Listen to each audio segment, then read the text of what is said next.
Assalamualaikum warahmatullahi wabarakatuh. Kecelakaan kerja bisa terjadi di mana saja dan juga kapan saja. Begitupun di laboratorium.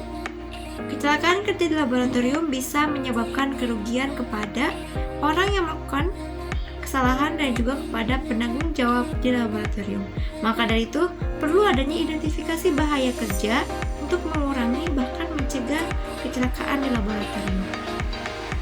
Berikut kecelakaan-kecelakaan yang sering terjadi di laboratorium. Terjadinya kecelakaan kerja dapat disebabkan oleh beberapa hal, tetapi analisis terjadinya kecelakaan kerja menunjukkan bahwa hal-hal berikut adalah sebab-sebab terjadinya kecelakaan kerja di laboratorium. Pertama, kurangnya pengetahuan dan pemahaman tentang bahan kimia dan proses-proses, serta perlengkapan atau peralatan yang digunakan dalam melakukan kegiatan. Kedua, kurangnya kejelasan petunjuk kegiatan laboratorium dan juga kurangnya pengawasan yang dilakukan selama melakukan kegiatan laboratorium. Ketiga, kurangnya bimbingan terhadap siswa atau mahasiswa yang sedang melakukan kegiatan laboratorium.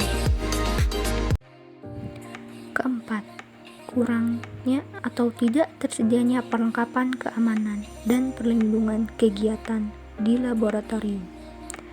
Contohnya, orang yang tidak menggunakan jas saat kegiatan praktikum berlangsung. Kelima, kurang atau tidak mengikuti petunjuk atau aturan-aturan yang semestinya harus ditaati, seperti orang-orang yang tidak mematuhi saat guru menjelaskan instruksi. Keenam, tidak menggunakan perlengkapan pelindung yang seharusnya digunakan atau menggunakan peralatan atau bahan yang tidak sesuai.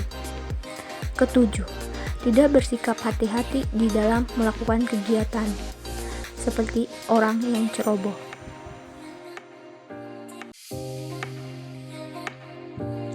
Beberapa contoh kecelakaan yang banyak terjadi di laboratorium. Terpeleset. Biasanya karena lantai licin.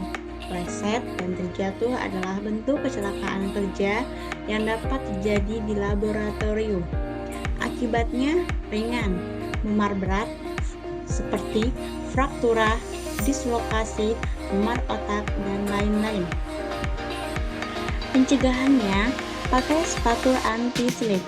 Jangan pakai sepatu dengan hak tinggi. Tali sepatu longgar, hati-hati bila berjalan pada lantai yang sedang dipel. Jam kurung, basah, dan licin. Atau tidak rata konstruksinya dan pemeliharaan lantai dan tangga. Berikut resiko terjadinya kebakaran yang bersumber dari bahan kimia, kompor, dan bahan disinfektan yang mungkin menimbulkan panas atau menyala atau flammable dan beracun. Kebakaran terjadi bila terdapat 3 unsur, adanya oksigen, bahan yang mudah terbakar, ataupun panas yang menimbulkan panas. Akibatnya timbulnya kebakaran dengan api yang besar. Akibat dari kebakaran ini mengakibatkan luka bakar dan luka ringan sampai berat, bahkan kematian. Timbul keracunan akibat kurang hati-hatinya praktikan. Pencegahannya yaitu konstruksi bangunan yang tahan api, sistem penyimpanan yang baik, dan terhadap bahan-bahan yang mudah terbakar. Pengawasan terhadap terjadinya kemungkinan timbulnya kebakaran di dalam laboratorium.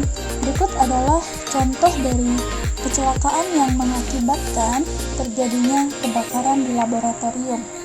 Pemirsa, ledakan keras terjadi di ruang laboratorium kimia Fakultas Farmasi Universitas Indonesia Depok, Jawa Barat. Akibatnya 15 mahasiswa mengalami luka dan 1 dirawat di salah satu rumah sakit di Jakarta. Ledakan keras terjadi saat 70 mahasiswa yang terbagi dalam beberapa kelompok sedang melakukan destilasi atau pemisahan air dan alkohol pada praktikum. Namun salah satu kelompok mahasiswa yang berjumlah 15 orang terlambat mengangkat pemanas hingga larutan sampel yang berada di dalam labu destilasi kering dan meledak. Pihak kampus mengaku kegiatan tersebut dilakukan sesuai standar operasional prosedur. Alat destilasi berisi campuran asam, fenol, dan alkohol 95% dididihkan di atas kasa asbes dengan pemanas bunsen atau lampu spiritus. Menurut Devani, Humas Fakultas Farmasi Universitas Indonesia, ada kesalahan dalam praktik memanaskan lampu kaca atau tabung kimia. Akibat ledakan ini, 15 mahasiswa mengalami luka. Akibat serpihan kaca labu, 2 orang mengalami luka parah di wajah, sementara 13 lainnya mengalami luka ringan.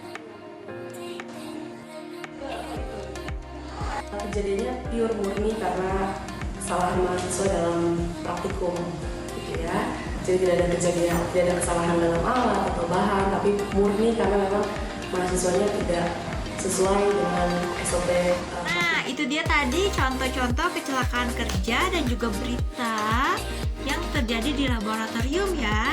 Nah, apakah kalian sudah mengetahui SOP di laboratorium seperti apa?